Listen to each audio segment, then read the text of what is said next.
بسم اللہ الرحمن الرحیم۔ حضرات، یہ عرفان شاہ کی کلپ میں شان آدم علیہ السلام میں گستاخی سنیے۔ جیسے حضرت آدم علیہ السلام نے اپنی خطا کی جب معافی طلب کی اللہ رب العزت جل وعلا کی شان میں، تب بھی آپ کا نام اللہم انی اسألک بحق محمد۔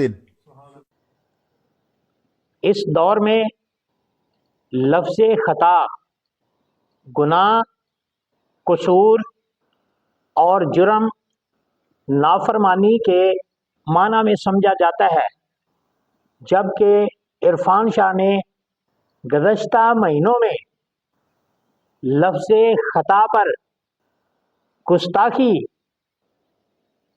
کا کلام کیا۔ اب آدم علیہ السلام کے متعلق عرفان شاہ یہ کہہ رہا ہے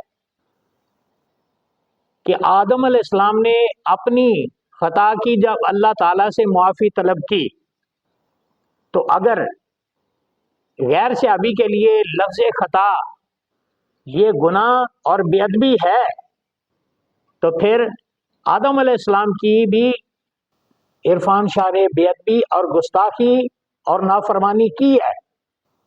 تو ایسے لوگ جو ایک طرف اور ہوتے ہیں دوسری طرف اور ہوتے ہیں، ایسے لوگوں کا کیا نظریہ ہے، کیا مذہب ہے؟ چلو تم ادھر ہو، ادھر کو ہوا ہو جدھر کی۔ یہ بہت بڑی عرفان شاہ نے گستاخی کی ہے آدم علیہ السلام کی شان میں، جبکہ اس وقت یہی سمجھا جاتا ہے بھئی تو خطا کار ہے۔ عدالتوں میں ہو، کہتے ہیں بھی یہ شخص خطا کار ہے۔ ماں باپ کا کوئی نافرمان ہو تو کہتے ہیں یہ ماں باپ کا خطا کار ہے۔ معاشرے میں کوئی جرم کرے تو کہا جاتا ہے یہ خطا کار ہے، یہ سزاوار ہے۔ تو عرفان شاہ نے آدم علیہ السلام کے متعلق یہ خطا کا لفظ بول کے گستاخی اور بے ادبی کا ارتکاب کیا ہے۔